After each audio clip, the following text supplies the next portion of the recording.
It was in a place much like this that many of us first found our way to faith in Christ. For me, it was a sanctuary in southern Iowa. Soon after I was born, my parents began attending the newly organized Ottumwa Trinity Church of the Nazarene. We first met in the auditorium of the local Oddfellows Lodge. That's why it was so fitting that our first pastor was Reverend Howard McDonough. Brother McDonough was right for the time. He knew how to erect buildings. Some of my earliest memories are of him leading a team of volunteers in the construction of our new church.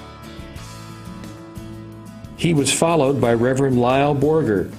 Brother Borger was right for the time because he knew how to build a Sunday school and a strong congregation. Later, we were served by the ministry of Reverend Paul Beaver. He too was the right man for the time, with his strength of warm pastoral care for the growing families of the congregation. Through the years, that church, like many Nazarene congregations, matured and grew thanks to the faithful, sacrificial service of dedicated pastors. And though we didn't have much, started out with a salary of $6 a week, there was always enough. People were very kind to bring in things to help us. Every minister has sacrifice. I wouldn't say that it was any more sacrifice than loyal men have given for their country and others. But it's been a delight. You don't count it sacrifice when it's been a delight. I guess the biggest sacrifice that I would say growing up was the absence of family time. And that sacrifice, because there was always something, it seemed, that was needed at the church whenever my dad would plan to be with the family. There were some tough times, that is for sure. Started out at $40 a week, which saw us through, and we had pancakes almost every day, 3 meals a day, and I still like pancakes. The history of the Church of the Nazarene is rich with the legacy of men and women who gave their lives in sacrificial service to Christ. Many of those have gone on to their final reward, but many are still with us. In 1971, the Church of the Nazarene began making pension payments to retirees like these from the newly inaugurated Basic Pension Plan. With few assets but a deep desire to care for these servants, that plan took the unprecedented risk of recognizing ministerial service back to our church's birth in 1908. Today, that fund continues to touch lives for the better.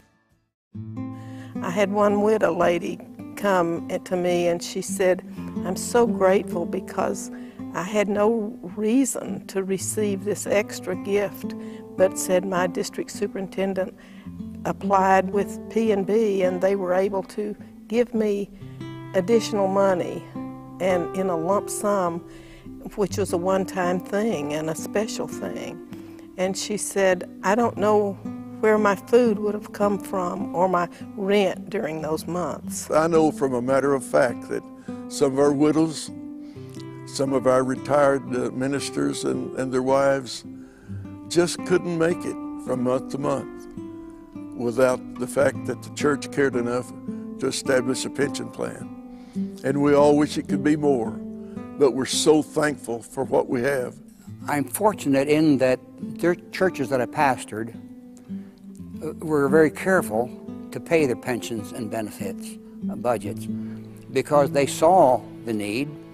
They appreciated our ministry and wanted to make sure that we were taken care of in our retirement age. The money that we receive from pensions and benefits is wonderful. We are so dependent upon it. It helps us to pay our mortgage each month. And I don't really know what we'd do without it now that we're on a fixed income. Careful stewardship of resources has enabled our church to keep the promises made long ago. But a weakened economy and reductions in giving to the P&B Fund have had an impact. If we are to continue to honor the trust of the nearly 4,800 ministers and widows we serve, We need every Nazarene church to make support of the P&B Fund a priority. Years ago, I attended an ordination service.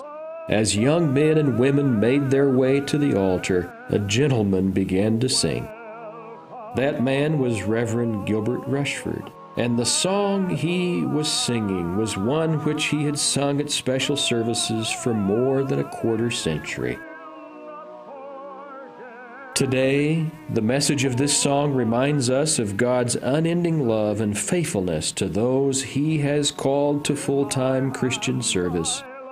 It serves also as a reminder that, like Christ, we too must be faithful to never forget those who now look to us for support.